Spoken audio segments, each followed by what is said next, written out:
Eu queria primeiro agradecer a Bárbara, ao Vitor, a Lada. Alada ou Lada? Olada? Alada. Ilada. Por esse convite, né? Eu acho que vai ser um prazer se impor e estiar aqui hoje. Uma pena que a Ana não está. Eu trouxe uma coisa para ler. Eu sempre acho mais chato ler, mas assim, como diz meu sobrinho de 4 anos, a minha memória ela passeia por vários lugares sozinha, sem mim e vice-versa. Então, não seria capaz, eu acho. Então, sobre as questões colocadas para a mesa, eu vou falar de uma forma mais expandida a partir das experiências que eu venho vivenciando na cidade há pouco mais de 20 anos e que tocam em alguns pontos da ressignificação de imagens coletadas, das calçadas e as curadorias e exposições da simpoieses, do fazer com, das trocas, encontros entre diferentes pessoas e realidades, de histórias criadas e narradas, de morte e, sobretudo, de vida. Eu achei muito legal o G, eu pedi até para ele mostrar antes, porque eu achei que ia ter a ver, e eu já tinha lido esse trabalho, mas naquela época, então eu não lembrava de algumas coisas e foi muito legal, porque tem muito a ver com uma coisa que daqui a pouco eu vou também aqui falar. Então eu realizo esse trabalho na Maré, em parceria com a Rede da Maré, Mão na Lata. Eu não ia trazer imagem nenhuma, tá, gente? Eu ia fazer uma coisa assim, tipo, radical, sem imagem. Só que aí eu achei que ia ser muito sofrimento para vocês, 30 minutos e tal. Então eu resolvi trazer algumas imagens, mas eu não trouxe imagens finais, né? Vamos supor, as imagens que as pessoas fazem. Eu trouxe imagens só de processo. Tem os livros aqui que depois, durante a conversa, pode circular. Se alguém se interessar, eu trouxe uns extras para vender. Tem um que eu vou sortear. E vou deixar também para a biblioteca da EJA aqui. E esse aqui, todo mundo vai ganhar um de presente. Então, o Mão na Lata, como nos chamamos por conta da fotografia pinhole, né, que é essa que é feita com a latinha, todo mundo aqui deve saber, acho. O que adianta trazer um negócio e se perder, Leandro? Peraí. É uma espécie, então, Mão na Lata é uma espécie de núcleo de estudos e experimentação em que a gente pesquisa as relações possíveis entre as construções de imagens fotográficas e de escritas. Nossos projetos acontecem em durações estendidas no tempo e continuidade. Entre tantas coisas, talvez o mais importante do nosso trabalho seja criar, seja criar um espaço-tempo, uma pequena comunidade temporária, um lugar seguro em que a gente possa trocar experiências, olhar para nós mesmas, enquanto coletivo. Isso aqui, desculpa, é um nosso primeiro livro. Tá ruim aí? Aqui tá bem melhor. É o nosso primeiro livro que foi lançado em Paraty. Acho que eu vou falar dele aqui em algum momento. Com o primeiro grupo, que tá o Fagner, com 13 anos. Então, criar esse lugar seguro em que a gente possa trocar experiência, olhar para nós mesmos enquanto coletivo, enquanto individualidades, lembrar das histórias guardadas, fabular e depois, de alguma forma, oferecer parte disso para a cidade. Então, como eu disse, eu só trouxe fotos mesmo de processo, porque eu não queria encher vocês de imagens para o exercício que eu gostaria de fazer depois com vocês. Os processos são feitos sempre de forma colaborativa e a gente já teve grupos de idades muito diferentes convivendo de forma surpreendente. Quando a gente fez o livro Cada Dia Meu Pensamento é Diferente, o grupo tinha como participantes o Lucas Mercês, por acaso é esse que está aqui, que tinha 12 anos, e o Rafael Oliveira, que eu acho que não está nessa foto, nem nessa, que tinha 18 anos. E não era o Rafael que colaborava explicando os textos do Machado de Assis para o Lucas, e sim o Lucas, que, como um leitor voraz, ajudava o Rafa a entender algumas coisas. Essa semana, semana passada, entrou em pré-venda o primeiro livro de contos do Lucas. Agora ele é um rapaz de 20 e tantos anos, esse menino. Chama Urubu Social, o livro. O Rafa abriu uma barbearia em uma cidade de Washington no ano passado e me contou todo feliz que a prefeita da cidade foi na inauguração. Deixa eu tirar esse negócio aqui.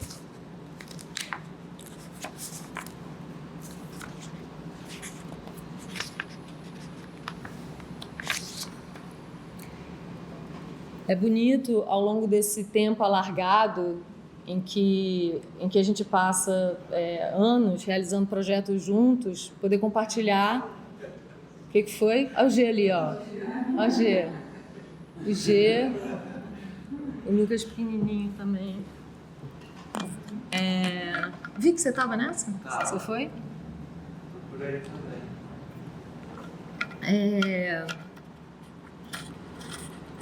Então, é muito bonito ver o amadurecimento, né, da galera que faz parte há tanto tempo, né? O próprio Fagner, por exemplo, ele tinha 13 anos e hoje ele é responsável pelo acervo, obrigada, pelo acervo da Gentil Carioca, da galeria, né?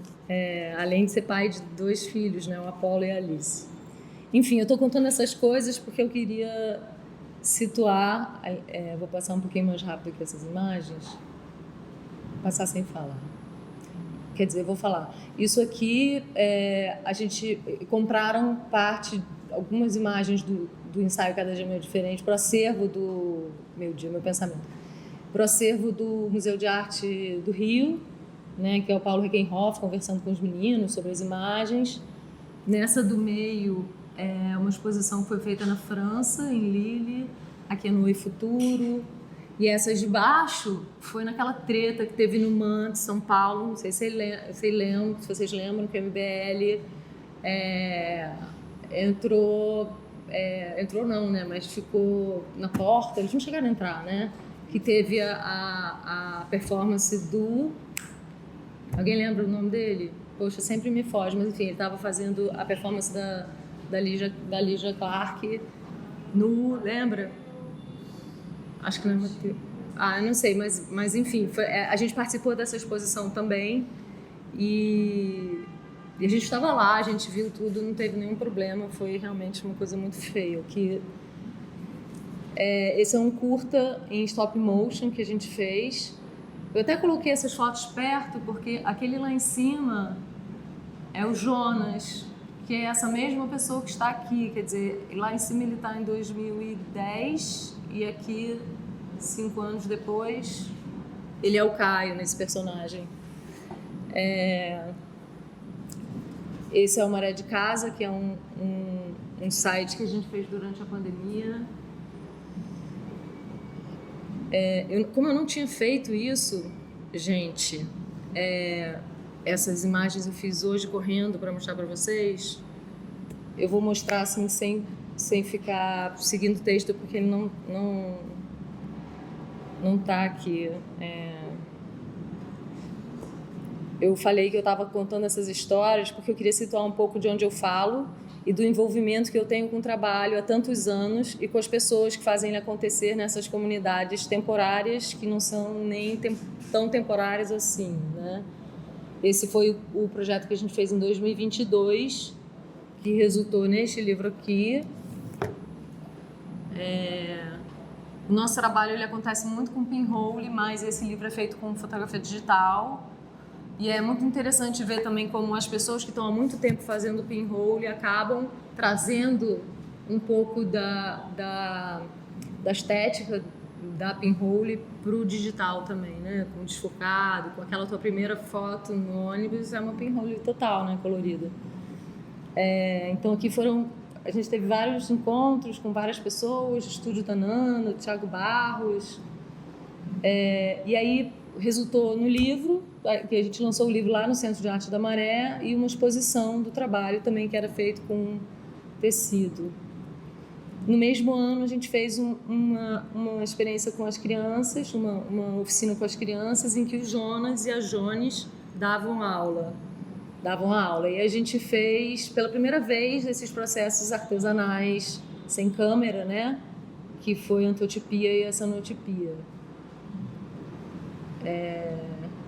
E foi muito legal ver os resultados dos trabalhos. Ficaram lindos, os cenótipos, sobretudo. E aí, eu realizei e realizo o projeto em outros lugares também, uma espécie de errância pela cidade, deslocamentos em direção à alteridade, ao que é desconhecido do meu universo mais imediato. Assim como Mão na Lata, crio nesses trabalhos, junto aos participantes, espaços de escuta de si, a partir de jogos de escrita e de produção fotográfica. As pessoas que moram em lugares socialmente vulneráveis, por onde faço a maior parte dos trabalhos, olá, têm as suas imagens extremamente estigmatizadas pelo senso comum, né? Então, durante os encontros, ao mesmo tempo que eu estimulo as pessoas a se apropriarem de si, a contornarem seus corpos com suas histórias e imagens, eu crio também um contorno para o meu próprio corpo por meio desses exercícios de outridade, gestos de ultrar-se com os eus e as coisas que estão no mundo, gestos de fazer com. Aqui são outros lugares onde eu dei oficinas, tem a Flip em Paraty, qual é o nome daquele encontro de fotografia em Paraty mesmo? Paraty em Foco, na Casa Daros, num projeto da Secretaria de Educação. E aí o Retrato Falado é um desses projetos feitos dissociado do Mão na Lata, com jovens que estavam, em 2017, cumprindo medida socioeducativa em unidade do Degaze. O trabalho resultou em uma instalação sonora que circulou por praças do Rio de Janeiro e um site e um filme e esse livretinho aqui. O projeto foi feito em parceria com a Raquel Tamayo, produtora do Mão na Lata, pesquisadora e minha companheira, e com o apoio do Itaú Cultural. Fizemos um livreto também que eu trouxe para dar de presente para vocês. Então, aqui foi na Unidade das Meninas, que fica na ilha. E aqui foi na Unidade dos Meninos, a gente montou esse laboratório, que foi uma coisa que a gente criou e pediu para uma costureira fazer. Então a gente entrava para revelar e, enfim, a gente fez também aqui, não vai dar para ver, mas a gente fez umas mandalas e fez um repertório das gírias, que inclusive tem aqui no final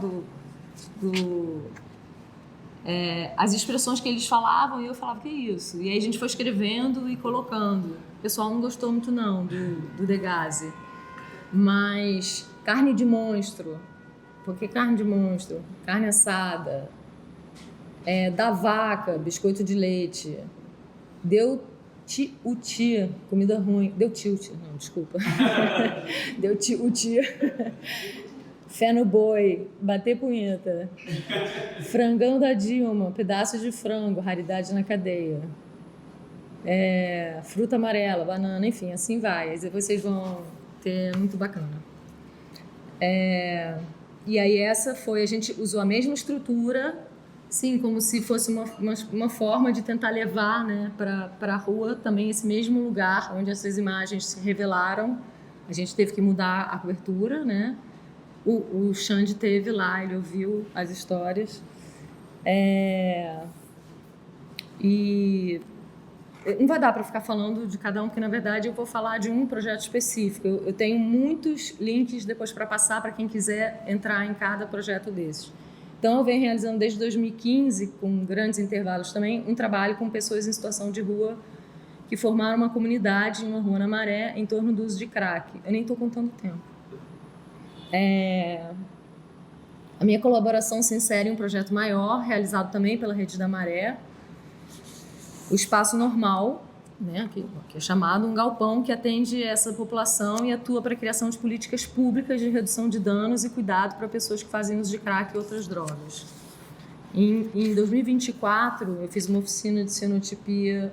Primeiro a gente fez esse trabalho, Henrique, que ainda morava no Brasil. Lembra do Henrique? Vocês conhecem o Henrique? Sim, né? Claro.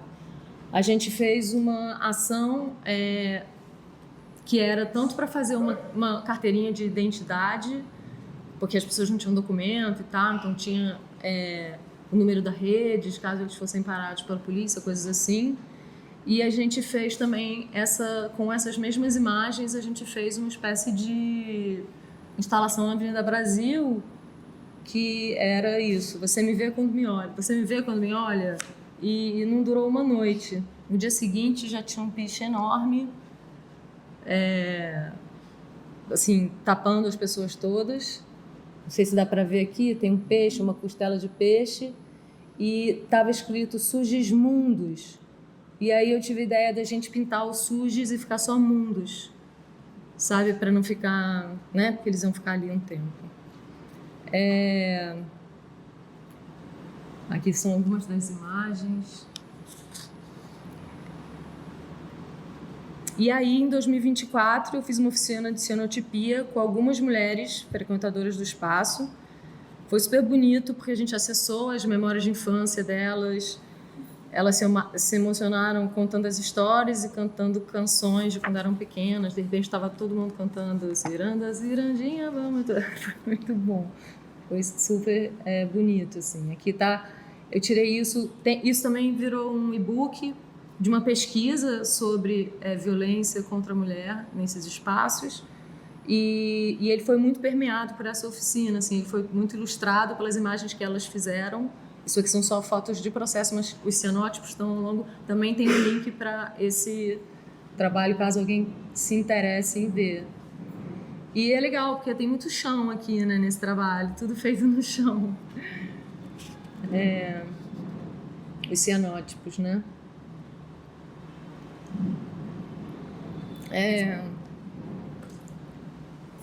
A gente está continuando em 2025 um grupo mais diverso para pensarmos em personagens de uma história de ficção especulativa de um futuro por vir. Vamos ver no que vai dar, né? Porque cada um vai criar um personagem.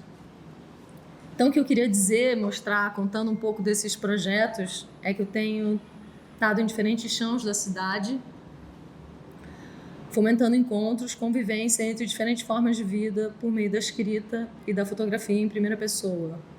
Uma tentativa simpoética de relação e ressignificação de algo em nós a partir dos encontros e do que produzimos juntas.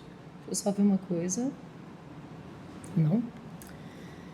Então, depois dessa longa introdução, eu vou falar sobre o livro resultante de uma residência na extinta Secretaria de Segurança do Estado do Rio de Janeiro, que ocupava diversos andares do prédio da Central do Brasil. Na verdade, foi o Vicky que falou, você podia falar desse trabalho. E aí eu fiquei pilhada de falar desse trabalho. Então, e aí eu acho que tem muitos pontos de contato aí em algumas coisas. Então, quando eu fui convidada pelo Instituto República para fazer essa residência, vocês estão me ouvindo aí atrás, falando muito baixo? A primeira pergunta que eu me fiz foi o que poderia ser mobilizado em uma residência artística em uma secretaria de segurança. A pergunta me acompanhou durante todo o tempo que eu frequentei a Subsecretaria de Educação, Valorização e Prevenção, que acolheu a proposta de uma intervenção artística que provocasse algum tipo de contaminação cruzada entre o serviço público e arte. Se vocês tivessem a oportunidade de fazer uma residência artística na Secretaria de Segurança do Estado do Rio de Janeiro, o que vocês fariam? Pensem. Fica no ar, pergunta. Durante o ano de 2018, então, eu convivi com uma equipe de 33 pessoas, policiais militares, policiais civis, sociólogos, sociólogas, psicólogos, e juntos construímos material que resultou no livro Quem Eu Acordei Hoje. Esse livro aqui. A publicação é composta pelas proposições que eu fiz para as pessoas da equipe, misturadas à minha observação de cenas, de conversas, de gestos mínimos, falas, silêncios, que posteriormente traduzi em texto e imagem. São muitos eus misturados, não se sabe quem está falando. Em uma segunda parte, há um relato de processo com mais um tanto de imagens, né? O livro ele é meio que, de fato, dividido em duas partes. Aqui é o relato com algumas outras observações minhas, e aqui tem também imagens, né, feitas pelas próprias pessoas da equipe. Eu percebi que durante os 2 primeiros meses eu frequentei as reuniões e os projetos da secretaria. Observar sem fazer nada de objetivo em um lugar onde as pessoas são cobradas pela produtividade, de alguma forma põe em questão esse sistema, como se a simples observação, escuta, constituíssem algum tipo de recusa à aceleração. O estranhamento causado pelo meu corpo, que não propunha nada, e o mistério do que eu faria ali, por si só, já foi o começo do trabalho. Eu percebi que o momento de maior aproximação e descontração entre as pessoas era o momento do almoço, em uma sala refeitória. Então, almoçar com a equipe passou a ser parte do processo de trabalho. Nesses encontros surgiam histórias, conversas interessantes e reveladoras das dinâmicas internas. Era muita treta. Logo entendi que não havia na secretaria tempo e espaço para mobilizar as pessoas coletivamente, como eu faço geralmente nos trabalhos.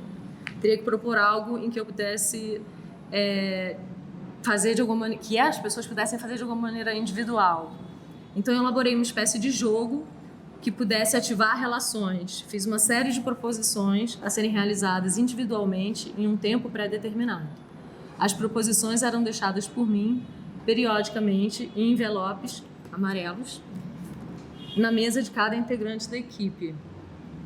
Então aqui tem os envelopes. Posteriormente a gente começou também a fazer foto com pinhole, a gente não, eles, né? Então eu fiz um pouco do registro e depois eles colocavam, né, no espaço de trabalho as fotos, iam se amalgamando ali com o universo de cada um, né? Para que as pessoas se sentissem à vontade em escrever, sugeri que elas não identificassem seus textos, apenas os colocassem em uma urna na sala onde a gente almoçava. Assim, nem eu saberia que texto pertencia a quem.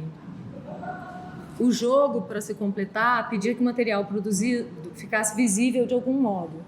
Transformei o refeitório, esse espaço coletivo, em uma sala-processo onde criaríamos nas paredes um grande mapa das perspectivas singulares de cada um, uma constelação de eus. As paredes foram pintadas de branco e ficaram vazias durante dias, à espera, imaginando. Ao longo da residência, elas foram ganhando corpo, ganhando vida, a partir das histórias e imagens que as foram povoando. No espaço compartilhado que criamos, cada um pôde se ver o outro e se ver refletido no outro. Um jogo de empatia e estranhamento que convocou reflexões individuais e coletivas, operando o deslocamento dos lugares que cada um ocupa em seu micro e macro universos. Para desenvolvermos também um trabalho com a fotografia pinhole, montei um laboratório fotográfico em um banheiro dentro da sala da secretaria. Aqui a gente primeiro fez as fotos com câmeras que eu levei, e aí várias das pessoas da equipe quiseram fazer uma oficina para ter a sua própria câmera. Então houve algum momento assim mais coletivo em que a gente eles construíram as próprias câmeras, né? Tinha uma foto melhor do banheiro, mas eu não achei. Do banheiro com as baciazinhas, era bem pequenininho.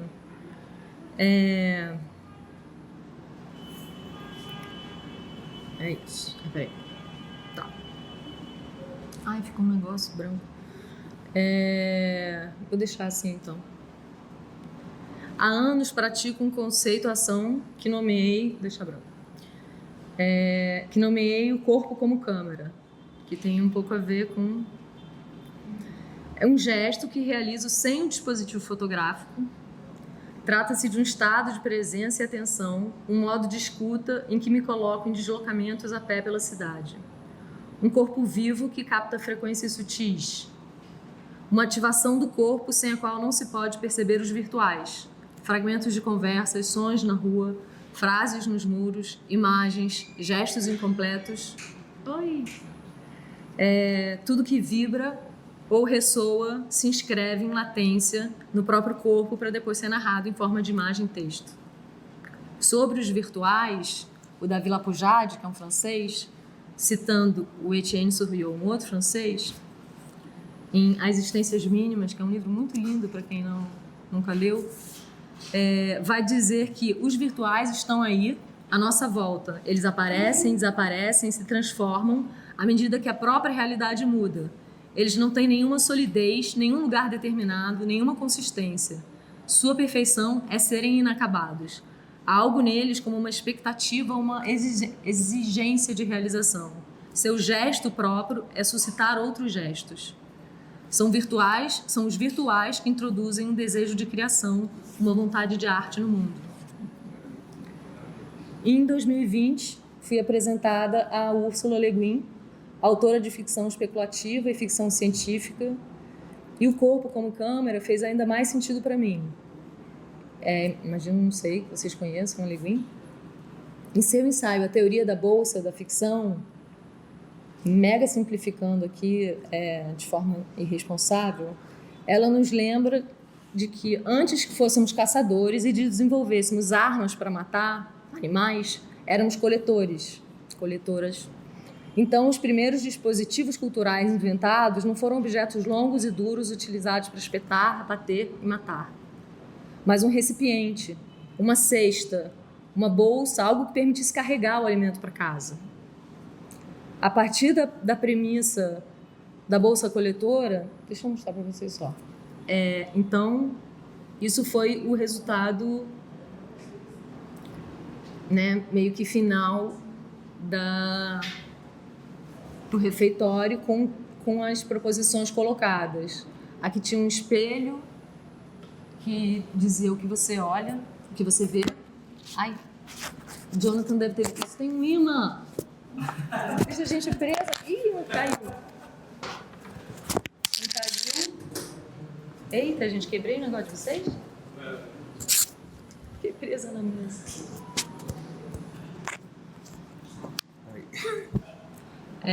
Jonathan, cadê você? Você viu esse espelho? Você viu esse espelho lá em Galdino, hein? Notou?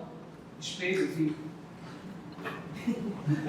Espelho, sim. O espelho que tinha essa frase, o que você vê, acho que era o que você vê, né? O que você vê, uma coisa assim. É porque eu levei pra lá depois. Tá no teu banheiro. Tá no meu banheiro. Então, a partir da premissa da bolsa coletora, Le Guin chama atenção para outras histórias que podem ser coletadas nessas cestas. Eu já falei isso? Não falei.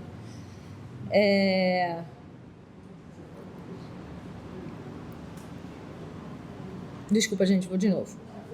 Então, ela chama atenção para outras histórias que podem ser coletadas nessas cestas, que não são histórias dos heróis poderosos e suas lutas sangrentas com mamutes, sobre as quais as mitologias e imaginário cultural ocidental, branco, europeu se fundaram.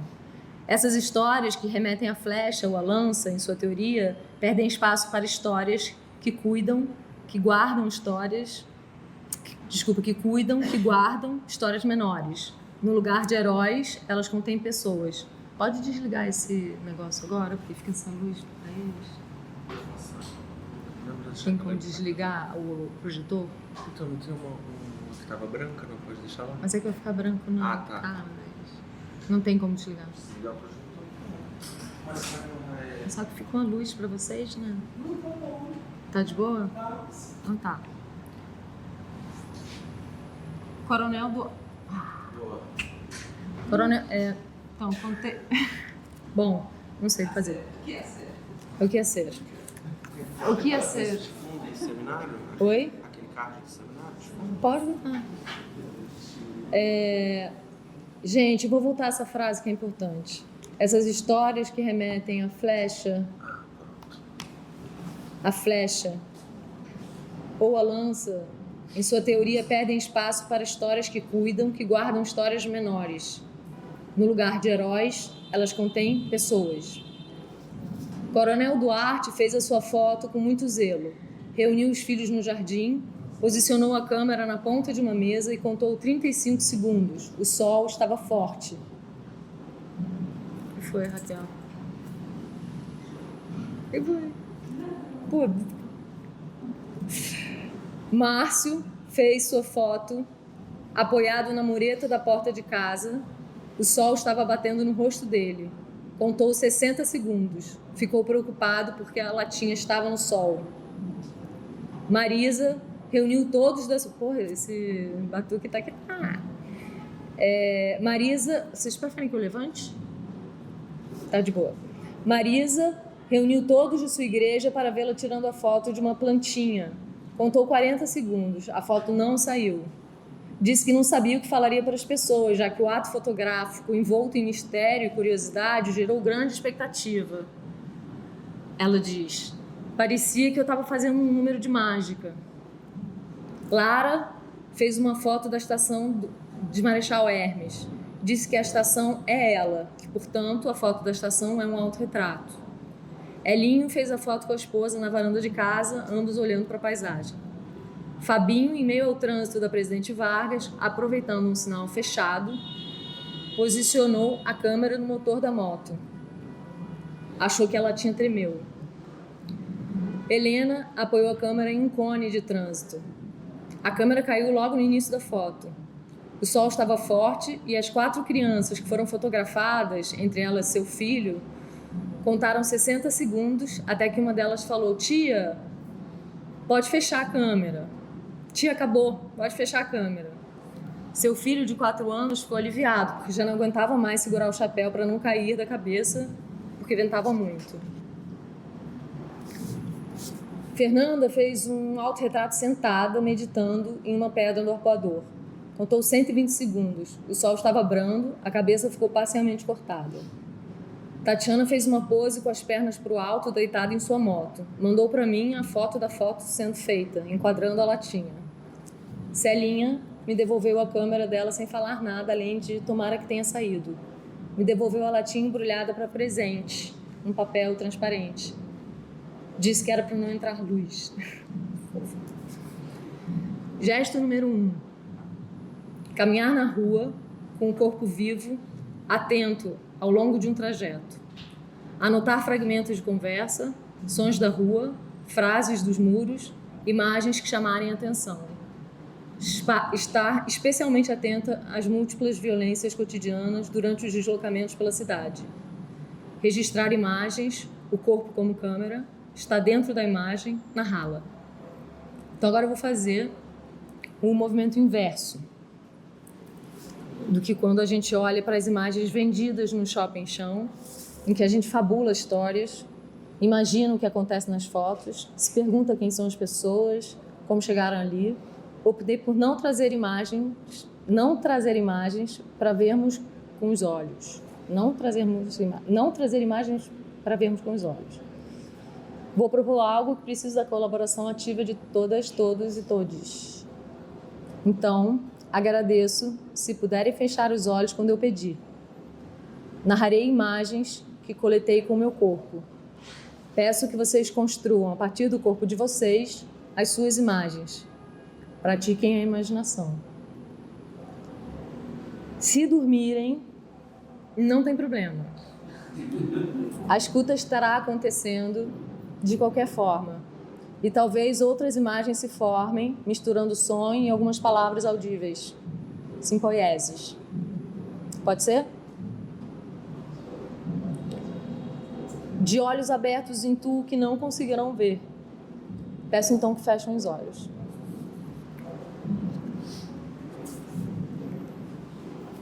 Quando eu era pequeno, sonhava que uma mão gigante me perseguia. Sempre que o dedo indicador se preparava para me achatar, eu acordava ardendo em febre.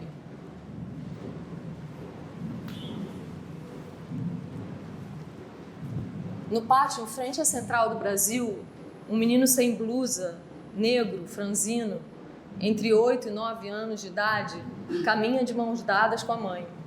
Olha para o alto, mirando o prédio e pergunta: Mãe, quem é o dono da Central do Brasil? Um corpo envolto em papel prateado, fino e amassado, na calçada da Avenida Presidente Vargas. Um corpo envolto em papel prateado, fino e amassado, na calçada da Avenida Presidente Vargas. O corpo, que parece ser de um homem, está deitado. O papel que envolve a cabeça é colorido. Ele está inteiramente enrolado, como que embrulhado para presente. Dorme na calçada. Central do Brasil, 7 da noite. Um mar de gente. As pessoas andam apressadamente em direção à escada rolante. Muitas pessoas. Um aglomerado se forma na subida da escada rolante. Um aglomerado se forma na subida da escada rolante. Os corpos se espremem como um fluxo d'água em meio à multidão. Um casal se beija torridamente. Um homem dorme no chão em frente ao Campo de Santana. Ele está à beira da calçada, quase na rua, rente aos carros. Meio-dia. Trânsito e calor intensos. Ele dorme de boca aberta, ronca. Tem uma caixa de remédios equilibrada na barriga que sobe e desce junto com sua respiração. O avô era muito rico. Tinha uma companhia de ônibus. Lembra até hoje do cheiro forte de uma das garagens. Cheiro de dinheiro. Havia uma parede de 5 metros de altura, toda feita de dinheiro empilhado. O avô não confiava nos bancos. Anos depois, o tio, alcoólatra, dilapidou o patrimônio da família. A parede evaporou. Uma amiga minha me chamou para fazer a prova da aeronáutica. Eu disse que aquilo não tinha nada a ver comigo. Não queria ser militar de jeito nenhum. Um tempo depois, ela tentou me convencer a fazer a prova para a PM. Era a segunda turma de mulheres. Eu continuei negando, não queria ser militar. Meu pai me convenceu. Vai lá, faz a prova, quem sabe você gosta. Ele me deu o dinheiro para a inscrição. Fomos. Ela achou provas antigas, estudou. Eu não queria passar, fiz corpo mole. Não estudei nada. Acabei passando e ela não. Depois que eu entrei, fui gostando das etapas. Quando incorporei, já estava gostando tanto que pareceram os melhores dias da minha vida. Eu ralava muito. Voltava com a camiseta branca tão suja, mas tão suja, que parecia um pano de chão. E tinha que lavar e clarear toda noite, para usar no dia seguinte. Só tinha uma. Isso no mês de junho, que é frio. Tinha 12 horas para fazer isso. Não me lembro de ter tido tanto prazer ao lavar uma roupa. Quando lavava aquela camiseta, lavava e ria, sozinha, vibrando de felicidade. A tatuagem ocupa a perna esquerda. A tatuagem ocupa a perna esquerda inteira dela. Um recorte de jornal estilizado, colorido, diz: criança é batizada no circo. Em primeiro plano, na parte de baixo do jornal, um palhaço. Embaixo da saia que ela puxa para mostrar o restante do desenho, uma mulher barbada. O palhaço é o pai e a mulher barbada é a mãe. A criança batizada no circo é ela. Escova os dentes. Uma formiga cruza a área da pia onde precisarei cuspir. Tomo cuidado para lançar a água sem que a formiga se afogue. Ela é mínima. Consigo conduzi-la para que saia da zona de perigo. O gesto de cuidado para não matar a formiga me faz pensar na proximidade entre eu e um policial. Me faz pensar na distância entre eu e um policial. Um pedaço de papelão onde se lê corpo ébano fica preso no galho de uma árvore depois do vendaval. Aos 12 anos, ela se apaixonou pelo padre da paróquia da cidadezinha onde morava. Odiava acordar cedo, mas aos domingos acordava com gosto e colocava sua roupa de bicho comeu, da confecção da Xuxa. Entrava cedo na fila só para beijar a mão do padre. O tio era sargento. O primo, brincando de roleta russa com a arma do pai, deu um tiro em si mesmo. Coloco uma música no laboratório fotográfico enquanto espero as imagens fixarem. No escuro, avermelhado, somente a luz de segurança acesa. Danço. Eu danço no cubículo, no ex-banheiro, agora laboratório fotográfico, dentro da Secretaria de Segurança. Eu danço. Quem sabe a reverberação dessa dança possa vibrar algo diferente nesse lugar. Eu danço e penso na sutileza e invisibilidade deste gesto. Um corpo dançante de leveza, um contrapeso.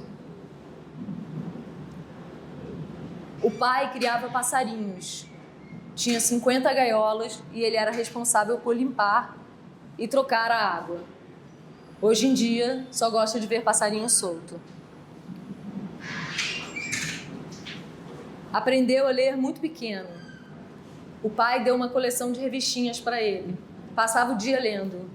O avô dizia que, lendo assim, o menino ou ia ficar maluco ou ia virar viado. Lembra do dia em que o sobrinho dormiu pela primeira vez em seu colo. O sobrinho gosta de fazer carinho na orelha dele. Quando pequeno, o irmão batia nele. O irmão era mais forte, mas ele era mais inteligente.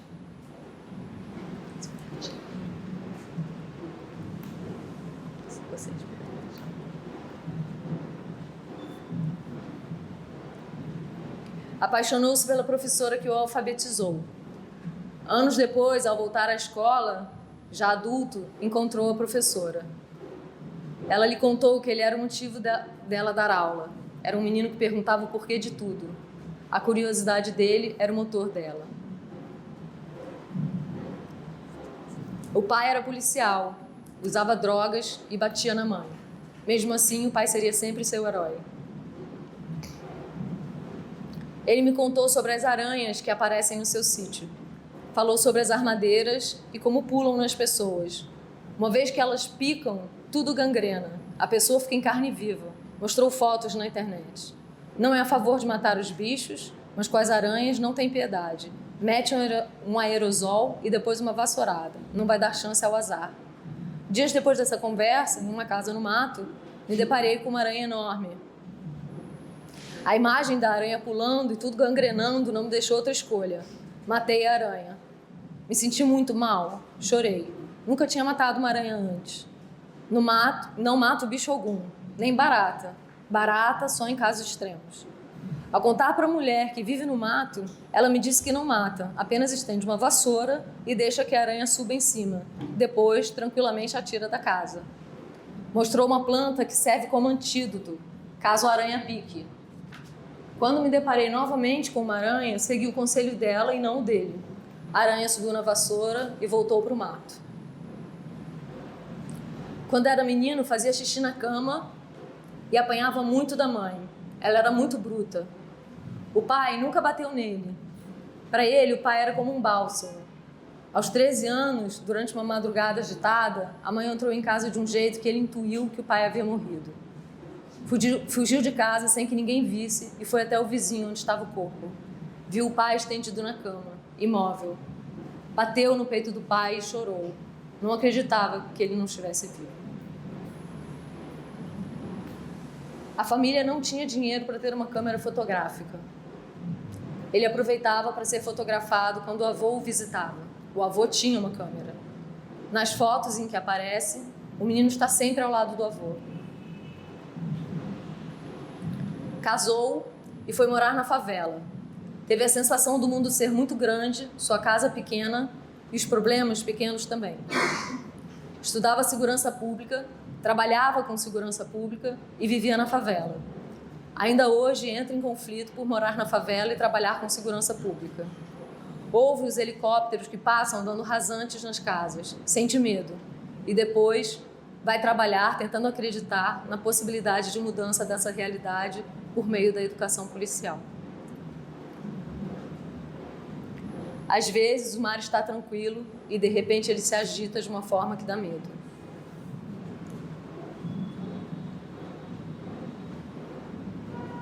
Meu sonho era ser guarda-vidas. Mas quando ia fazer a incorporação, caí de moto e fiquei meses machucado. Quando voltei a me apresentar, já não dava. Só podia ser combatente. Não queria apagar fogo, queria ser guarda-vidas, trabalhar perto do mar. Pedi para sair. Acabei fazendo prova para a polícia militar tempos depois. Meu sonho não era ser policial, nunca tinha pensado em ser policial, mas queria um emprego fixo, público, com estabilidade financeira. Quando coloquei a farda pela primeira vez, pensei, caraca, o que eu estou fazendo aqui? Anos depois, em um patrulhamento pela orla, vimos uma menina se afogando. Estava eu e um cabo. Paramos a viatura e ele disse que não sabia nadar. Eu deixei a arma, deixei tudo e fui correndo tirar a menina da água. Naquela ocorrência, realizei um pouquinho o sonho de ser guarda-vidas. O menino fala, pai, vou te amar até depois do fim. Queria, antes de terminar, ler alguns nomes de pessoas que estão nesses textos. Almir Fontes Lopes, a Natália Jacuru dos Santos, Anderson Pereira Vitorino, Célia dos Santos Souza, Edson Duarte, Fernanda Novaes Cruz, Helena de Rezende, Hélio Moraes Correia, Jorge dos Santos, Lara Lima Lopes, Leonardo de Souza, Luiz Guilherme Breveglieri, Márcia Rocha, Francelino Márcio Santos de Carvalho, Mariana Rodrigues, Marisa de Oliveira, Rodrigo Nascimento, Tatiana Lima, Verlane Ferreira Nunes, Wellington Vargas. Obrigada.